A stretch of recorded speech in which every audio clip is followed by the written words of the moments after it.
Oh yeah, you know what it is. It's shooting the shit uncensored, baby. It's Saturday night for us. Me and Charles, we're kicking back. Charles, the backseat bitch, cruising around the streets of Victoria on lockdown, breaking laws. You should be at home, Charles. You bad, bad motherfucking boy. But I won't tell him if you won't tell anyone, because here at the MWA Podcast Network, we don't snitch, and we don't snitch on our bitches like Charles, but we'll keep that on the DL. But we've got a very special guest with us this evening / this morning for our US fans tuning in. But guys, before we get into it, Charles, we have a couple of brand new sponsors. Why don't you take it away with sponsor number one?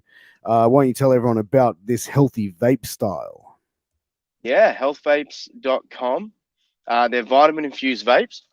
So if you're a vapor like Piers, I don't know if you've seen him live getting up. There we go. If you want to do it without the nicotine, the healthy alternative, use the code MWAPOD at healthvape.com and get yourself a discount and help us out. Absolutely, man. Absolutely. And you know what? We Fucking can't oath. also forget about our new sponsor, Sleefs.com. That's SLEEFS.com, sleeves.com. They are a place where you can get all your sporting goods apparel. You can get shirts, you can get compression gear, compression tights, tracksuits, mouth guards, shorts, tracksuit pants, shoes, anything Don't that forget you the dirty need. boxes. And the dirty boxes as well. Use that promo code MWA pod to get 10% on your purchase. And guys, helps us out. And also, you're supporting a great product like Sleeves, because seriously, man, I got some of those dirty boxes, man. And hey, I just had my third kid, Charles. So Mrs. Austin. Oh, you know they're working. We know those dirty boxes are working in the Austin household. But without further ado, I'm gonna bring out my guest, or our guest, I should say, Rich Brennan, aka Rich Brachini. He is a wrestling broadcast commentator. He's someone who's worked for WWE on SmackDown, NXT, MLW, Defy, and many other promotions as well. So I'm really looking forward to bringing him on and having a conversation with him, considering next month I'm making my debut, Charles, on the commentary table for Future Wrestling Australia live on Fight TV. So, I think it's probably a good guest to bring on leading up to my debut. Fucking oath, pick his brain a little bit. Let's do it. But you know what? Let's bring Rich out and let him join this party. Rich, welcome to the show, man. I've just discovered the ulterior motives. Now I know why I'm here. Damn you. Absolutely not, my friend. No, there's so much that we want to get into about your career, and also, your time being spent currently with the Raven Effect podcast with, Raven, who is pretty much one of the greatest minds in professional wrestling, and many people have said that. But getting into it, like, before you started your broadcast journey, were you always a wrestling fan as a kid growing up? Pretty much. Grew up in the 80s, so for sure I was a Hogan fan, but gravitated more to like the NWA stuff, the Jim Crockett stuff. So I'm from the Boston area. I don't know if that gives you guys a point of reference down there. That rings a bell. So that was a WWF territory at the time. So, they would run Boston every month, Providence. I'm actually from Providence. They would run Providence every month. But the NWA style is what I gravitated a lot more to. But, definitely the whole, Hulk Hogan, Rock and Wrestling Connect, like all that stuff. That's kind of, what kind of, I got swept up in that, even though I knew what it was before that, but, didn't really pay too much attention to it. And I think it's I'm the same sort of era and time frame as you, Rich. That sort of 80s where Hogan came in. It sort of captivated, the entire world for a lot of it. I think pro wrestling in the 80s it was the biggest thing, and Hulk Hogan at the time was probably one of the biggest stars in the world. Like you put him and Michael J. Fox together, and like they were probably the two biggest celebrities in the world at that time. Oh, for sure. I remember going to shows at the Civic Center in Providence and seeing him, and it was just, the way the people came unglued.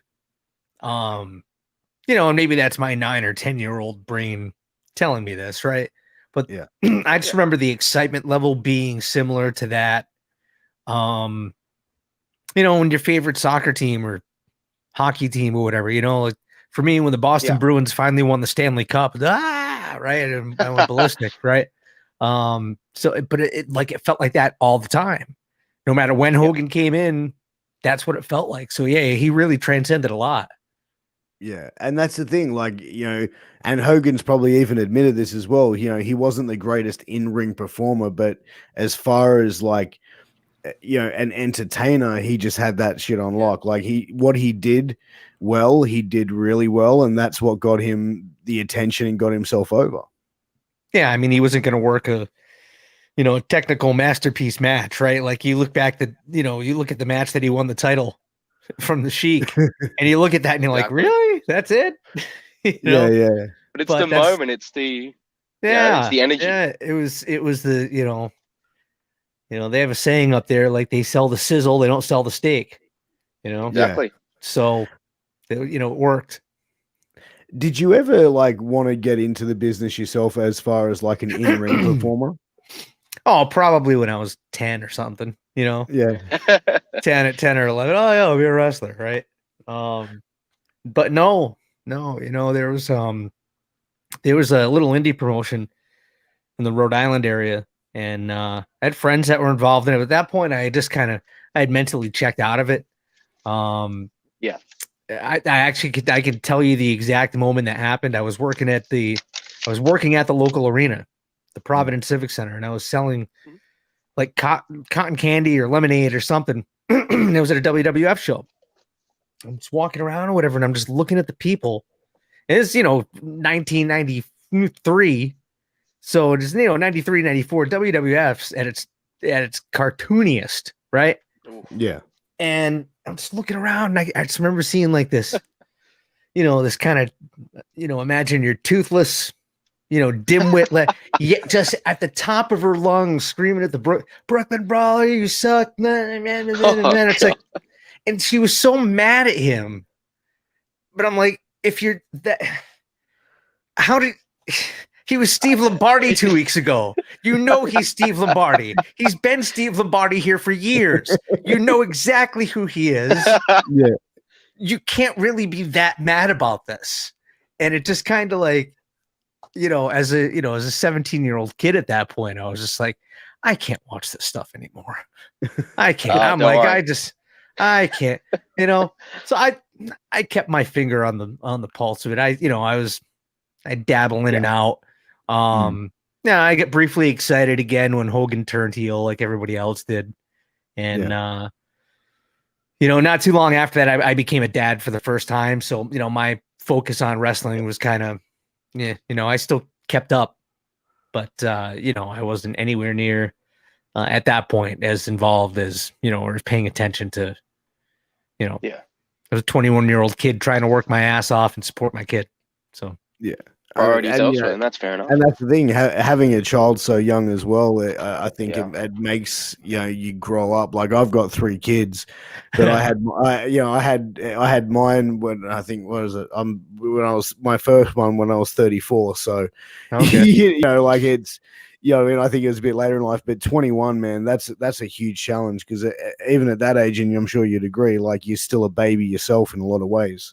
Oh, absolutely. I remember the night that I turned 21, I was driving to work as I turned 21. It's kind of like that right? That's supposed to be like the big party night for people, right? Like this is the night you're going to go out and, all the wild, and all the wild, you're going to snort cocaine off strippers and, just all this crazy stuff is going to happen, which never happens anyway. It's all a construct. It's all right? bullshit. It's all bullshit, but but the point is, even just like, I could have been hanging out with my friends and having beers and whatever. Instead, like literally I'm driving and I was late and I'm driving to work and I saw the clock turn to 12:01 and I'm like, I'm 21, and it's unbelievable, isn't it?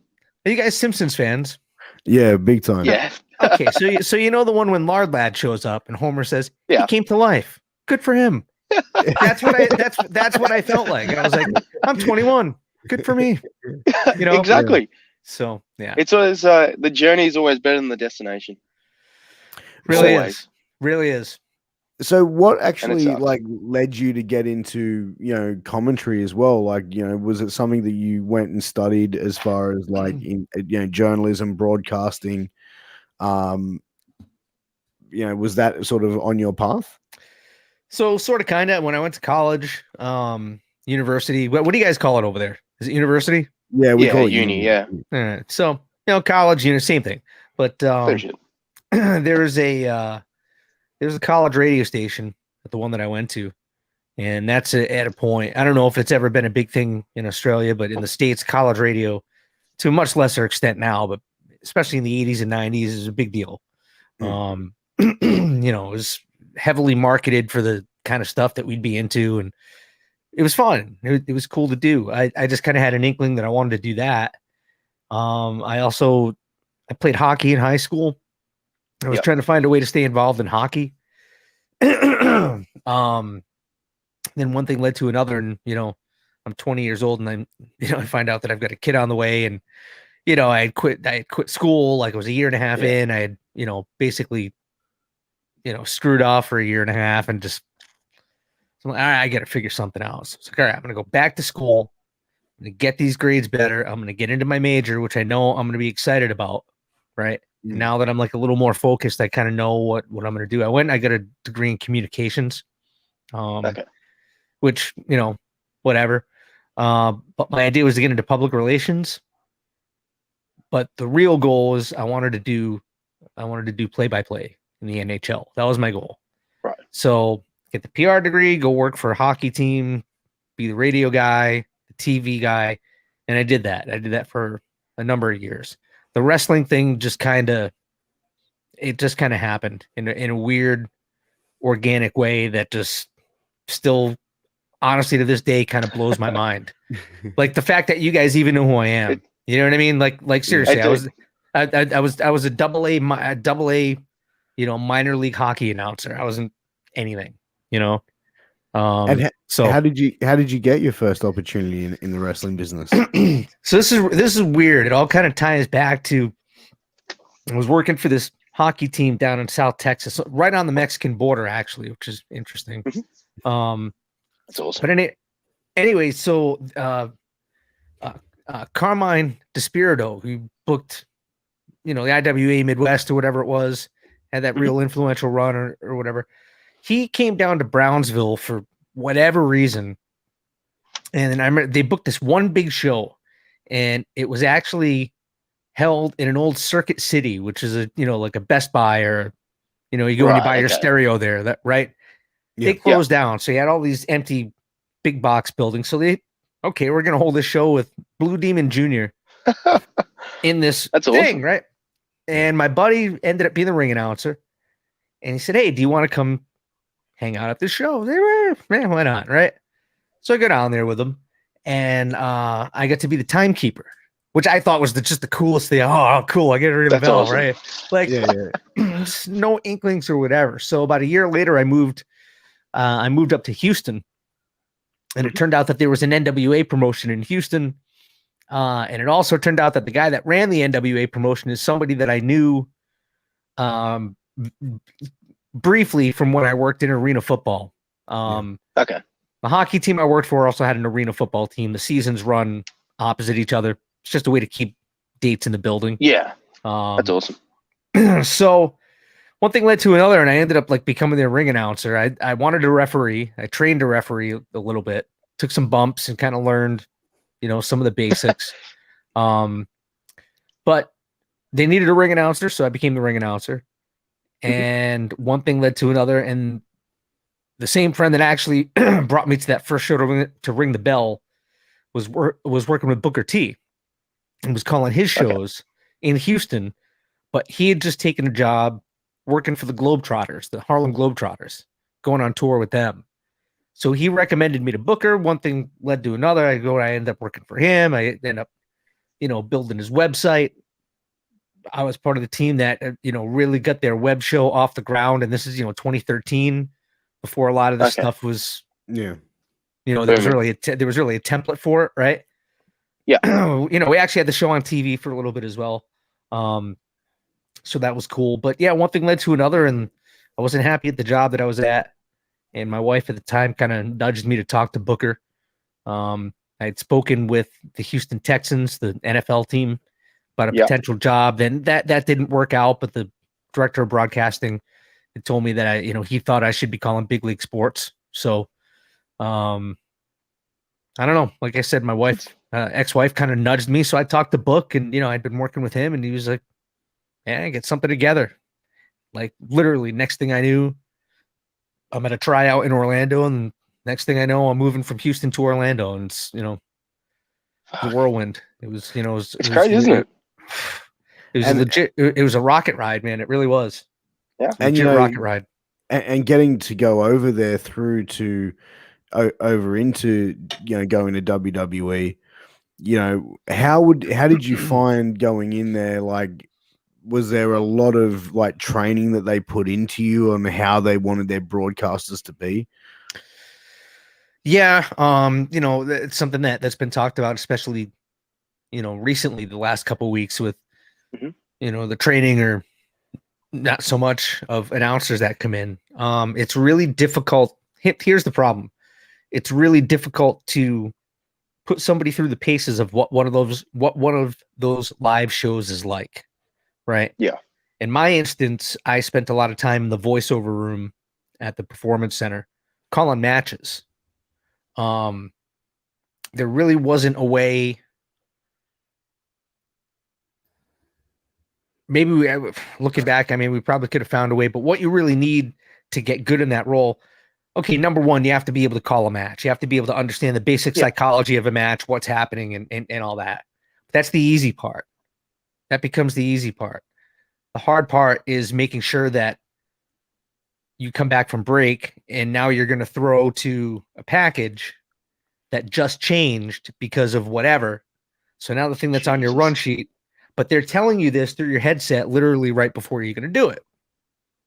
And then instead of coming out of the thing and the graphic that you have written down, now you're going to come out to a different graphic instead. And then you're going to toss to something else, right? So it's not unheard of in TV. It's not unheard of in news. The difference is at WWE, they don't want you to look like you're just figuring this shit out. Yeah. Right. Like on the news, if somebody's, okay, wait a minute, what's going on? Okay, we've got we're gonna go to Pierce, and okay, what's the scene over there? It's what I mean. It's that kind of natural. They don't want that. They want it to be perfect. And I've said this a million times before, but if you watch Michael Cole, it's a reason why they keep putting him in the spots. It's because he's the master of that stuff. Nobody does it better. Nobody.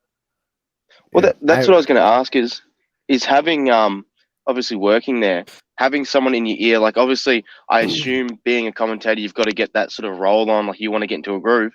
How difficult is it having someone screaming to your ear while you're trying to get that groove going, and you've got some fucking person going, say this, say this, say this, and you're like, Jesus Christ, like what am I supposed to do here? The frustrating part, I remember, I don't want to throw him under the bus, but a broadcaster that I worked with there, I remember him saying to me once, it's like, damn, man, if they would just fucking leave us. Can I swear? I'm sorry. Absolutely. Yeah. Go for it. All right. No, he's like, if they just just leave us alone, we'd be fine. Like, fuck, Yeah. So there's definitely that feeling. Look, you need to be produced. So having somebody in your headset, like it doesn't matter what you do in TV or radio. There's always going to be somebody in your headset. You're going to be produced. That's a given. Things are going to change, right? I find over there, like I don't know. There's certain things that they expect that you're gonna know. It's hard. It's hard to explain. It takes. Yeah. I remember Cole telling me all the time, it takes time. It takes time. But it does. I haven't been there in a couple of years, and I'm still learning stuff, doing some of the other stuff I'm doing. I'm like, oh, that's what they meant. Did you find like the differences between doing like NXT and SmackDown night and day, or was it very much the same thing? No, it was a lot different because at the time, they were both taped shows, but SmackDown is a little more live to tape than NXT was. NXT, you're taping a shitload of matches, and then they're kind of piecing it together later on. You're doing wild lines and post-production and stuff. Like SmackDown, when I was doing it, you tape it on Tuesday. The international version goes out Wednesday. You don't even have time to really to do anything. But I would fly back. I'd fly back Wednesday morning, and then I would be up until sometimes 1 a.m. waiting for the studio to get a hold of me to do wild lines because they're editing the show together. And once they get you on there, it was fine. Like, I had a thing at home, a voice over IP, codec type deal. They would play 10 seconds and then you'd record it. So you could kind of hear what Jerry was saying or what your tone was. And honestly, man, like they would say, okay, we have these 3 or 4 things we got to fill in. Like, we need something that says this. So they put it on, I'd listen to it and then do it. And it was fine. It was easy, but that's other, it's a whole other side of it that a lot of people don't realize you do. Yeah. I wouldn't have a clue about that. Yeah. Oh, 100%. And, like, as far as on the SmackDown side of things, like, did you a lot of the times have Vince in your ear on the shows, or that stage you did taken a step back from weekly television? Man, he wasn't there for SmackDown a whole lot. I had him in my ear a few times, a couple times on SmackDown. I remember once at Madison Square Garden, he was in my ear, which was interesting. I thought that was kind of neat. But not a ton. And I never personally had one of the Vince McMahon meltdowns. Yeah. You know what I mean? Now, what my understanding is, that doesn't mean he wasn't melting down. It just meant that it was filtered by Cole, and Cole gave it to me in a way that softened the blow a little bit. Yeah, that would, that would stop me from wanting to hang myself while I'm sitting at ringside. I can just imagine that. I'm just like take off the headset and quit and be like, I can't do this. Can't do it. Didn't that happen with one of the announcers like years ago? Like he just got up in the middle of the show and walked off. I don't know. Yeah, I think surprised me. Yeah, I can't remember the guy's name, but he did it. Yeah, he was commentating for the relaunch of ECW, and then he just got up, and Taz was like, "Where the fuck are you going?" Like he's just like got up middle of this. Yeah, it's on YouTube. I don't know if I wasn't really a hardcore fan watching ECW then as week in and week out. So it could have been a work, or it could have been. I'm pretty sure it was a shoot because like the guy was gone from the company like that day. So interesting way to write a commentator. Sure is. Yeah. Jeez. Wow. But yeah, just to close the loop there, SmackDown was much more difficult to put together. Just because you had to do it so quick. Whereas NXT, the editors had some time to whatever and let like, hey, you should probably fix this or whatever. Yeah. But as far as like when you were in NXT, did they give you guys like how the performers are in there training every day? Were you like attending meetings every day and doing voiceover work and commentating over pre-recorded matches and them trying to coach you that way?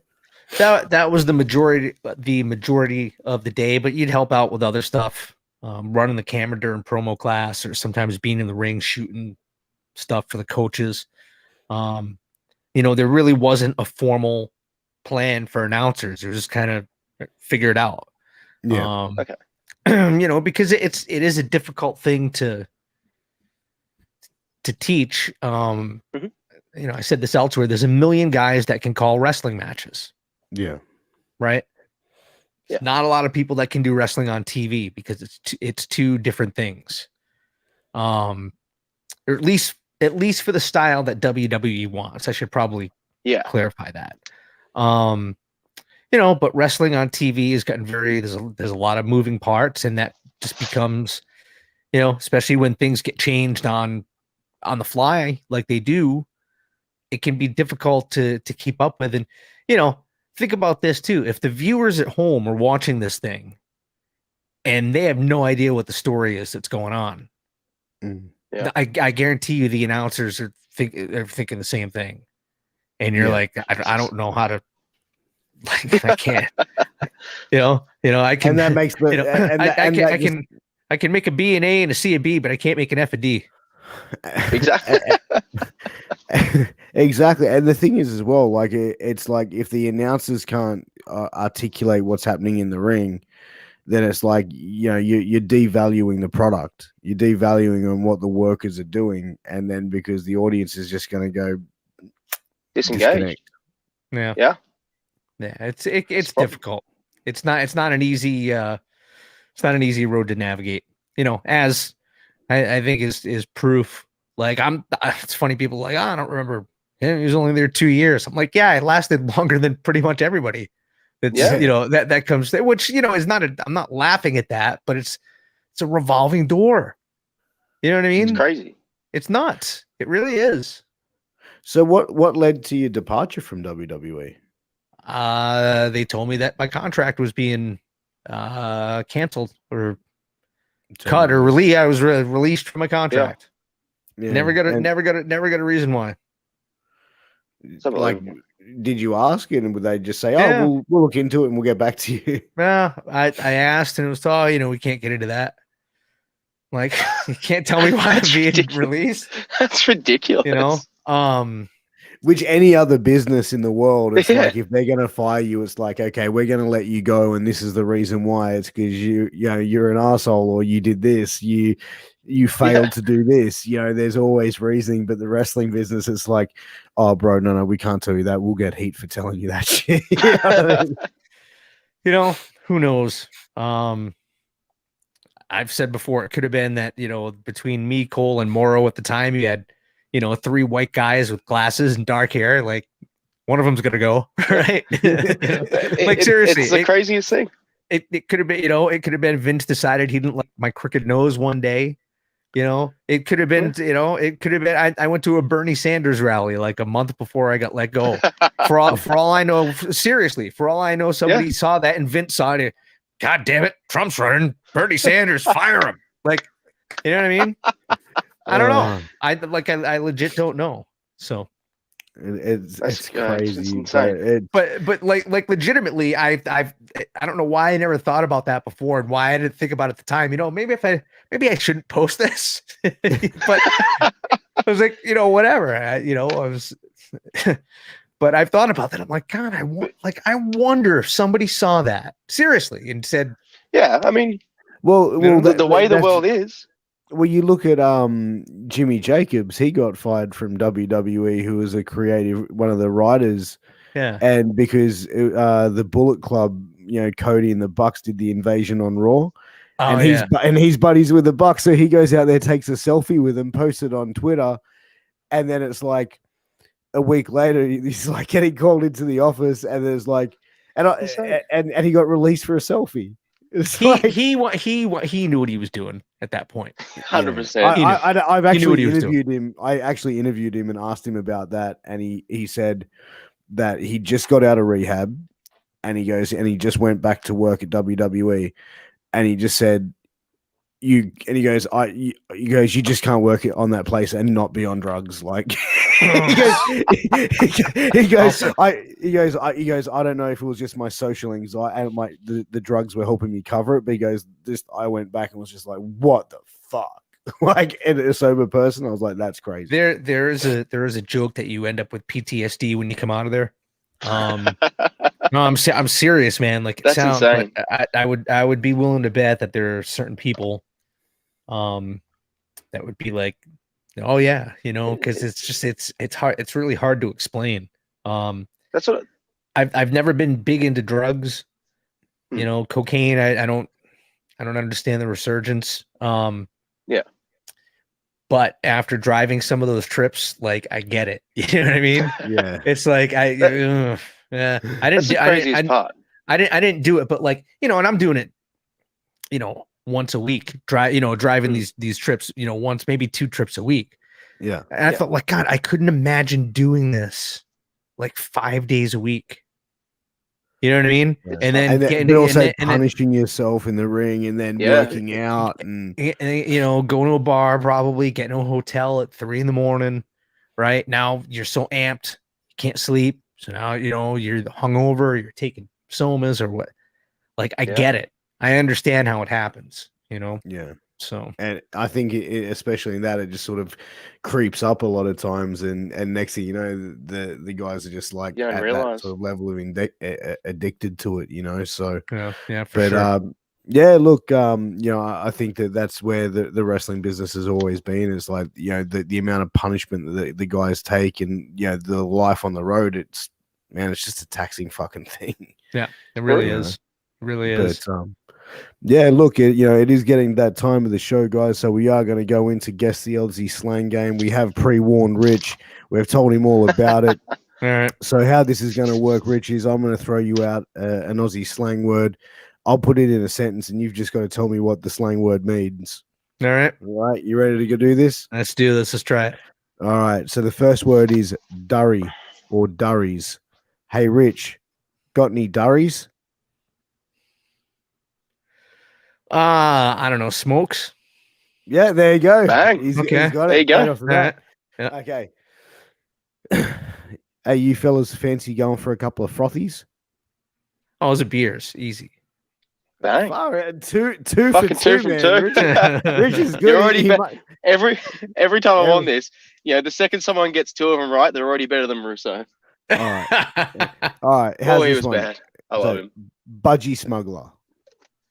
Shit. My dad's outside in the pool again, and he's wearing his fucking budgie smuggler. Oh, there's like a Speedo. 3 for 3. Rich is up here in this bitch. That's a banana hammock. Yeah, exactly. Because when you Yeah. get out Best of the so water, far. it looks like you're smuggling. Anyway. But, so, all right. Next one is bogan. My Uncle Daryl is a real fucking bogan. Oh boy. Let's see. Uncle Bear's bogan. Oh boy, he could be drunk. He could be a. Is he a diddler? Could be a diddler. Bogan. Yeah. Oh God, I'm stuck. Oh, there's no 50-50 deal here, huh? So I'm thinking he's either diddles kids or he's a drunk. No, a bogan is someone like an Australian redneck. Well, exactly what I said. Yeah. Yeah, okay, cool, sure. Jesus. All right, so this one is going to be a 3-part one. It's going to be Franger, Old Fella, and Sheila. Okay. And also, you know what? I'm going to add another one, Root, into this one because it all sort of blends together. Good. Okay. Hey, either of you boys got a Franger for me, old fella? I picked up this Sheila and she wants me to go give her a root. What did I just say? Okay. You said. You want me to say it again? I need the first part again. Hey, fellas, have either of you got a Franger for my old fella? Because I picked up this Sheila and she's keen for a root. Yeah. You need a rubber. You need a condom. Yeah. So yeah. I Yeah. need a condom, which is a Franger. Excuse me, gentlemen. Would you have a prophylactic that I please that I could use to protect myself from any potential sexual diseases from this fine young woman that I've just met? Exactly. That's basically that's the a nice PG way to put version it. of it. Sure. Yeah. Yeah. All right. So we've got a couple more for you. First one is, what is the Aussie salute? The Aussie salute? Mm-hmm. Fuck, even I don't know this. You don't know. How the fuck am I supposed to know? I dig deep on this one. Oh boy, the Aussie. Yeah. Give me the X. Get the fucking fly. That's the Aussie salute. You know, we got a lot of. Okay, all right. I see. I got you. Yeah. All right. Exactly. So, all right. So we'll go another one. You on a bicky? Bicky. Could you say that in English, please? Would you like a bicky? Like a bicky. Give him an extra hint because that's a tough one. A bicky. What would you use a bicky for? Would you like to eat a bicky with your coffee? There you go. Would that be some sort of biscuit or a donut? Yeah, biscuit. Okay, it's short for biscuit. So Bicky, in Australia, we shorten everything. Like Australia's kind of like the oxymoron of the world. Like we're the only place in the world where we'll call our friends cunts and actual cunts mates. Interesting. Yeah. It's a weird dynamic, and it's kind of like the Australian oxymoron. Yeah, but nah. That kind of sounds like a New England thing as well, to be fair. It probably could be. Yeah. But Rich, look, thank you very much for joining us. This has been a short episode, but I definitely want to get you back for a part 2 so we can chop it up for longer. I feel like we were just sort of getting our feet wet with this episode, and I really appreciate your time coming on. But where can our listeners find you and support you? I'm on the Twitter at Rich Bocchini, RichBoccini. That's pretty much my online home. Find me on Defy. If you have Pluto TV, I don't know if you guys have Pluto TV over there, but there is a pro wrestling channel, 732. And Warrior Wrestling coming up it'll be a couple days from now. It'll be June the 5th in Chicago. WarriorWrestling.net is a place where you can find some info. There you go, guys. Make sure you head over there. Huge shout out to our sponsors, Sleeves.com, HealthyVape.com. Check out those amazing guys. Use promo code MWAPod to get 10% off all your healthy vape products and all your sporting goods products that you're going to need to get yourself into that healthy shape when you hit those gym. I know that Charles has been wearing those spandex, trying to pick up the local guys in the male bathhouse gyms that he goes to late at night. But we don't judge here. We're all inclusive on the MWA Podcast Network. But guys, till next time, make sure you tune in. Check out some of our other amazing shows like Killing the Business with former ECW original, The Kingpin, Angel motherfucking Medina. Tune in. Also, for Get Funked with Alan Kiwi Funk every Thursday night at 7 p.m., which is Friday at 9 a.m. Make sure you tune in for that. And also tune in for Nights of the Gimmick Table with the Dead Presidents, which is every Sunday night at 9 p.m. They're always breaking it down. They're telling jokes, and it's hard to control those guys, and they're always on for a good time. So make sure you check them out. But until next time, thanks for joining us, Rich. Charles, it's been a pleasure as always, you little backseat bitch. And we'll get this started for the next time. Guys, take care, and thanks for tuning in. Peace.